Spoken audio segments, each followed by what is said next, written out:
With Groundhog's Day this week, there's been a lot of talk about prognostications about the weather.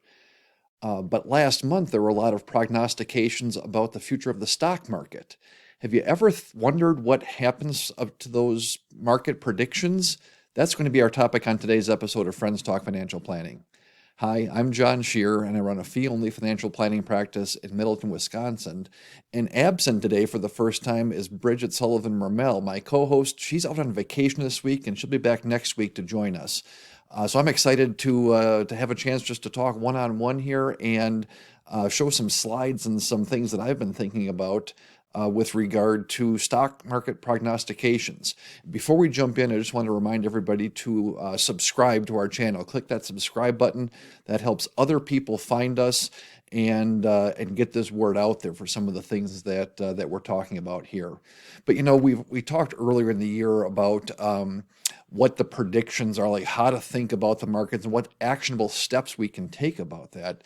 But certainly you've all read a lot of things or seen a lot of things about what's going to happen in the markets this year. But how often do you really see something that looks back on what actually happened to those predictions? So we're going to take a look at that for a little bit here today. And one of the things that I follow is Barrons Magazine. At the end of every year, they'll bring out and interview 8 or 10 or 12 different market experts to find out what they think about the markets.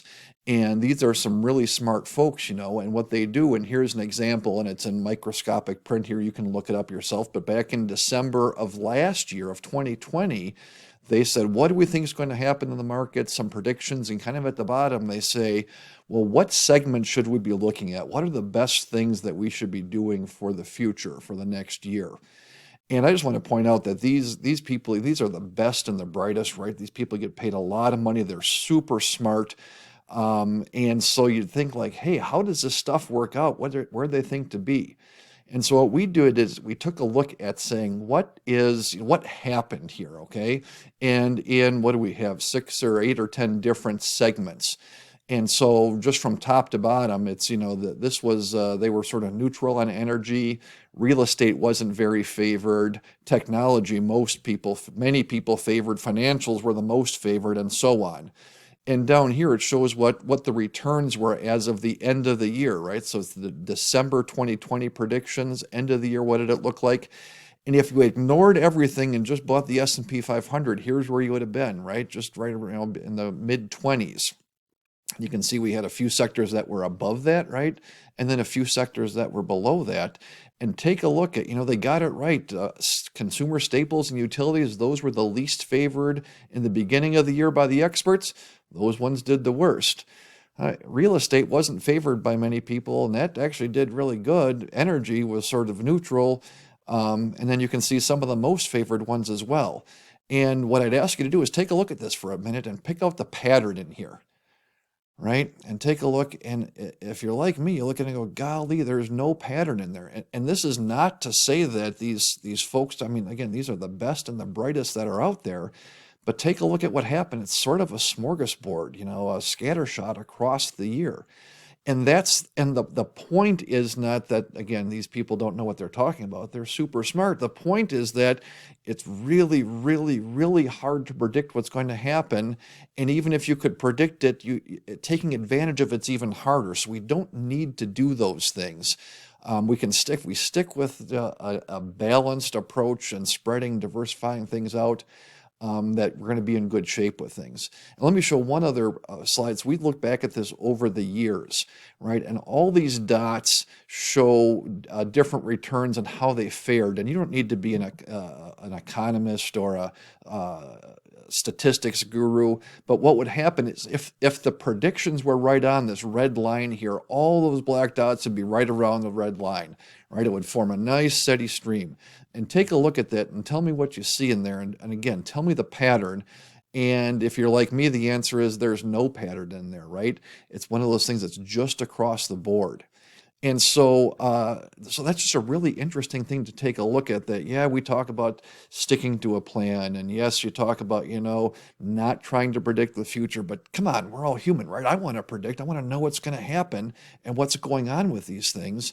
And you read things, you think, geez, what about this year? Maybe it's different. And you look back at those slides and you say, well, what happened a year ago and how did those really smart people do? This year it was kind of so-so. It wasn't terrible, it wasn't bad, it wasn't great. You look at that scatter plot and you go, but golly, there's no pattern, there's no consistency. And what we want to have for our investments is some reliability, and you just can't do that with those market prognostications. Right? Perhaps the groundhog, I'm not sure if it does a better job or worse job with that, but of course it's a nice silly thing that we, fun to watch. Hey, did he see a shadow or not? What's going to happen? And really, but it takes on this much more serious vein when you think about it with regard to stocks and what to do with your investments and those things. And golly, the overwhelming evidence just shows that all those prognostications, even by really smart people, even with really good reasoning behind it, you just can't make a plan based on that. You can't take action based on that. And that's one of the things that we talk about with people on Friends Talk Financial Planning is what's actionable? What can you do to improve your life? And it does go back to, so one of the things, I guess, in this episode, first solo episode, and I'll talk about one thing you can't do is you can't base your investment decisions on predictions of the future, regardless of how smart the people are that are making those predictions, right? So have a plan, stick to it, rebalance, diversify, and you're going to be in great shape. So with that, I'll wrap it up here today. Again, I'm John Shear. Bridget Sullivan-Ramel will be back next week after her vacation. And both Bridget and I are members of the Alliance of Comprehensive Planners. If you like the things we talk about here on Friends Talk Financial Planning, please check out acplanners.org to find an advisor in your area.